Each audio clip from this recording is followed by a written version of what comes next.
DPL, Durgapur project limited এর cooling টাওয়ারে কাজ করার সময় মর্মান্তিক দুর্ঘটনায় 2 ঠিকা শ্রমিকের মৃত্যু হয়েছে। একই ঘটনায় আরও একজন শ্রমিক গুরুতর আহত হয়েছেন। তাঁর অবস্থা আশঙ্কাজনক বলে জানা গিয়েছে। প্রাথমিক সূত্রের খবর, কুলিং টাওয়ারের রেলিং কাটার কাজ চলাকালীন আচমকাই ভারসাম্য হারিয়ে নিচে পড়ে যান শ্রমিকরা। ঘটনাস্থলেই 2 শ্রমিকের মৃত্যু হয়। গুরুতর আহত অপর শ্রমিককে দ্রুত হাসপাতালে নিয়ে যাওয়া হয়েছে, যেখানে তাঁর চিকিৎসা চলছে। ঘটনার খবর পেয়ে এলাকায় পৌঁছায় কোক ওভেন থানার পুলিশ এবং বিএমএস নেতৃত্ব। দুর্ঘটনার কারণ খতিয়ে দেখতে তদন্ত শুরু করেছে পুলিশ। নিরাপত্তা ব্যবস্থায় কোনো গাফিলতি ছিল কিনা তাও খতিয়ে দেখা হচ্ছে। এই ঘটনায় ডিপিএল চত্বরে শোকের ছায়া নেমে এসেছে।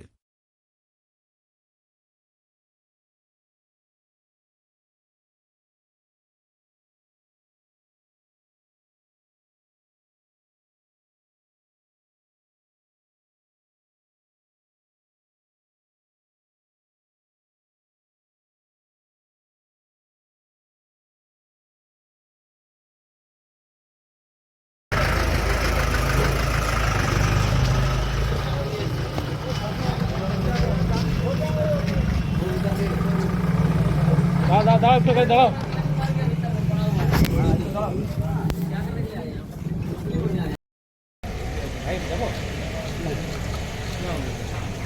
যা আছে তুলে না।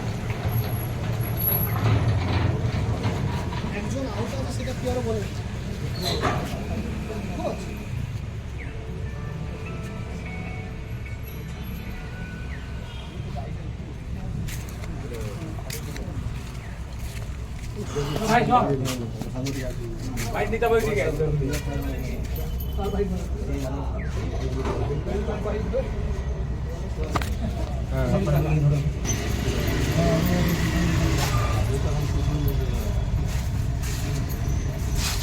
मैं अब कुछ नहीं मिला, चलिए आपको तस्वीर में खड़ा है, चलिए तो भाई हम लोग काम करने लायक हो गया। हमारे नाम का पता कर लेते हैं सब कच्चा চিনেগুলো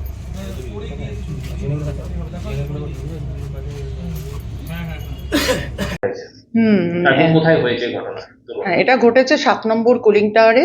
আজকে সকালবেলার দিকেই ঘটনাটি ঘটেছে।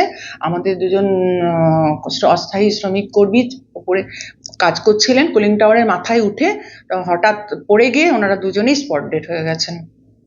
তো এটা নিয়ে আপনাদের দপ্তরের কোনো বিভাগীয় তদন্ত কিছু কি কারণে এই দুর্ঘটনা? হ্যাঁ, প্রাথমিকভাবে আমরা এইটা জানতে পেরেছি যে ওনারা স্পট ডেড হয়েছেন, কিন্তু আমাদের এখন একটা প্রাথমিক এনকোয়ারিও শুরু হয়ে গেছে কি কারণে। সমস্ত সেফটি মেজার নিয়েই ওনারা উঠেছিলেন, হঠাৎ করে ওনারা কিভাবে পড়ে গেলেন, এটাই আমরা এই দুর্ভাগ্যজনক ঘটনাটা তো আমাদের জানতে হবে কেন ঘটলো, সেটাই হচ্ছে।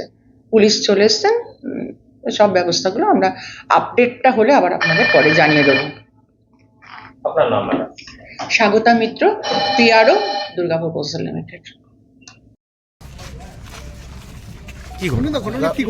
দুর্গাপুর প্রজেক্ট লিমিটেডে আজ 3-4 দিন ধরে শাটডাউনের কাজ চলছে। তো আজকে কুলিং টাওয়ারের কাজ চলছিল, তো উপরে দুজন উঠেছিল কাজের জন্য, তো সেফটি বেল্ট ছিঁড়ে তারা নিচে পড়ে যায়। একজন উমেশ সাউ, অন্ডালে বাড়ি, আর একজন পিন্টু কুমার ঘোষ, বিজনে বাড়ি। বয়স কত হবে? বয়স আনুমানিক একজনের 54 বছর আর একজনের আপনার 49 বছর। তো কজন ছিলেন? টোটাল 2 জন মারা গেছে। দুজনেই ঠিকাকর্মী? হ্যাঁ, 2 জনই ঠিকাকর্মী। আপনার দুঃখের বিষয় প্ল্যান মেডিকেলে কোনো ডাক্তার নেই। হ্যাঁ, তো কর্মীরাও যেটা বললো যে কোনো দিনই ডাক্তার থাকে না। এখনও যে অ্যাক্সিডেন্ট হয়েছে ডিপিএল হসপিটাল থেকে ডাক্তার এসে এখানে চেক করছে। আর আপনার আমরা যেটা দাবি রেখেছি, কন্ট্রাক্টর এখনো এসে উপস্থিত হয়নি। ওনার সুপারভাইজার ছিল বা ওনার একজন বন্ধু ছিল, ওনার কাছে বলা হয়েছে যে 15 লাখ টাকা তাকে দিতে হবে ক্ষতিপূরণ, আর 60,000 টাকা তার সব কাজের জন্য, বাণী কাজের জন্য। আর ডিপিএলকে বলা হয়েছে ম্যানেজমেন্টকে একটা পার্মানেন্ট চাকরি। আর আপনার যতদিন না ওনার পার্মানেন্ট চাকরি হচ্ছে ততদিন যা মাইনে আছে ওনার ফ্যামিলিকে দিতে হবে। আর আপনার আমরা দাবি রেখেছি 3 দিনের মধ্যে চাকরি দিতে হবে। সেফটির কোনো গাফিলতি আছে? সেফটির অবশ্যই গাফিলতি আছে। কেন কি আপনার কলমের সেফটি নেয়, এই বড়বাজার থেকে 150 টাকায় কেনা মাল।